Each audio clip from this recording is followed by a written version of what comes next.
Hello everybody, today is 13th of November and I know that I didn't post any video yesterday and that's what I'm going to do now. I am going to tell you like what I did yesterday, and it was a good day to be honest, and learned a lot of things. And all right, let's get started. So 12th November. So by mistake I forgot to update the date. So still in my code editor, you can still in the picture you can see it's 11th November. So pardon me for that. It's 12th November tasks. So before 6 p.m. I worked on the Node.js quiz application. I started to work on the Node.js quiz application, and suddenly I had to stop because something came up and I wasn't available from 10 to 5. And then I started to work what I left. I resumed from where I left, and I've done some part of the client side of the quiz application. So basically it was like some sort of styling and some sort of passing data from one controller to other, and basic things. Now the next thing that I did was I revised some responsive techniques in CSS because I thought that it was necessary, because I wasn't having any sort of practice in making responsiveness, because all I am focused right now is at least finishing the client side, and then I'll think of optimizing the code and making the page responsive for mobile and all.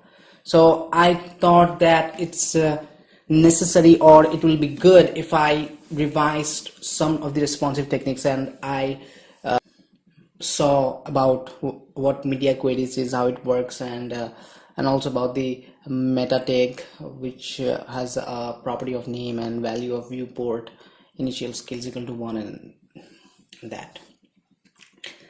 And then I had to teach JavaScript to one of my project partner. So I'm in the 5th sem, and I'm assigned to do a project, and my partner, she is new to JavaScript, so she has like very less knowledge about it, and she was getting confused because she was from the C background, C++, and since C is statically typed and JavaScript is dynamically typed, so she was getting confused, like you don't have to say before like this variable is going to store integer values and this is going to store objects and all. So it was a long 2-hour session, taught basic JavaScript to her, like objects, arrays, and all this stuff. And then I had a session at 9:30 where with a text expert, and I had lots of questions in mind and I asked them. And basically, if you are following me in Instagram, then I posted those highlighted questions, and let me tell you which are those. Actually, I asked lots of questions, but these are the highlighted ones.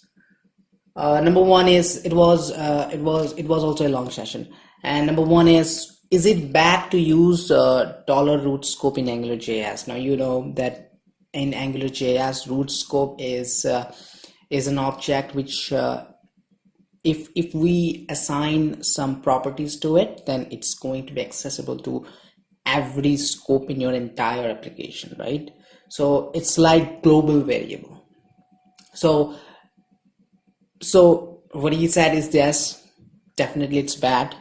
Try to avoid root scope as much as possible, because then it would be really hard to debug your code.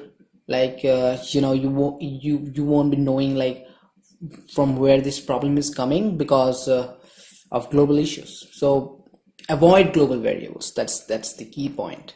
And then one more question that I asked was, when should one go for SQL database and NoSQL database? And the answer was it depends on the requirement.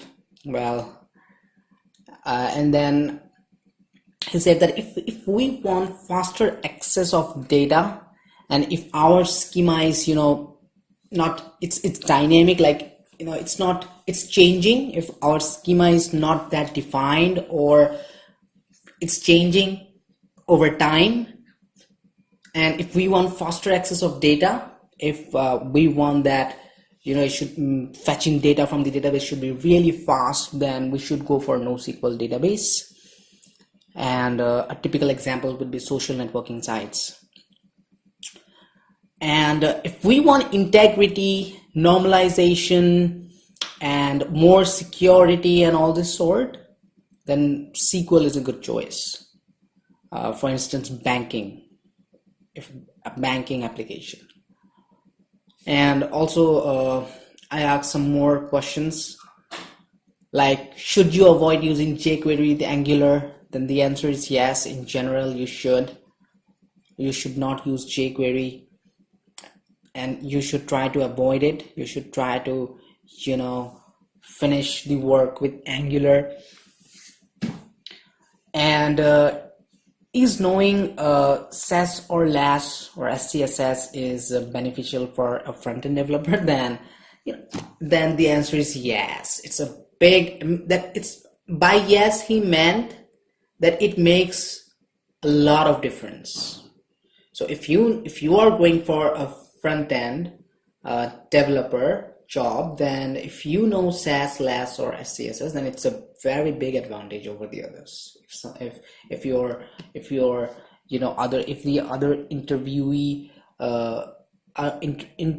right, I don't know if that's how it's said, doesn't know SAS, LAS, and if you know, then you are going to have a big advantage over them, because he said that mostly in companies they use SCSS and SAS and all this sort instead of writing plain CSS.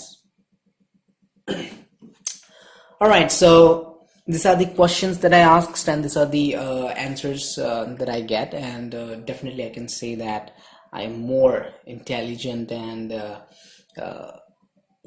confident right now after knowing all this. And about today now, in the morning I went to college, so couldn't do much, and then I had to go for to teach someone.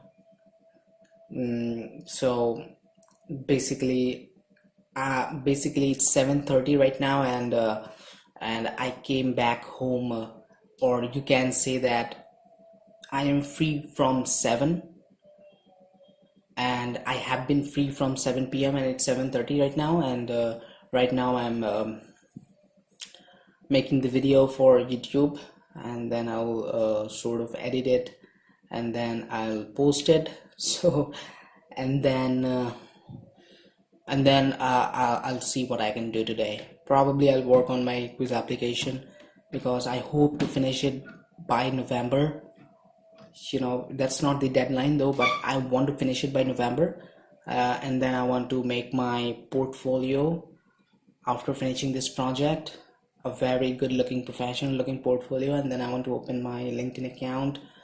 And having this quiz application is going to be, like a very, it's going to make my portfolio look really good, like the work in the work section, if I put this.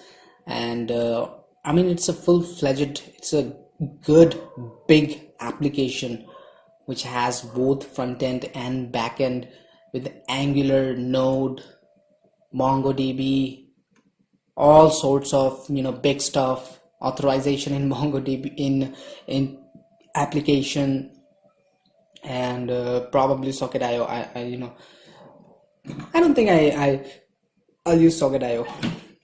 Socket.io is used for chatting. Basically it's sort of like I don't know, framework maybe. I haven't learned Socket.io yet, so, and I'm not planning to use Socket.io even. How can you possibly use Socket.io in a quiz application? Like, they're not going to chat with one another. And so you know, that's the reason why I want to finish it by November, and then I want to quickly start building my portfolio, and then putting this in my work section, and then I want to open my LinkedIn account. So that's the whole plan. And all right, that's it. Felt really good to share about yesterday and share my plan. And thank you. All right, goodbye.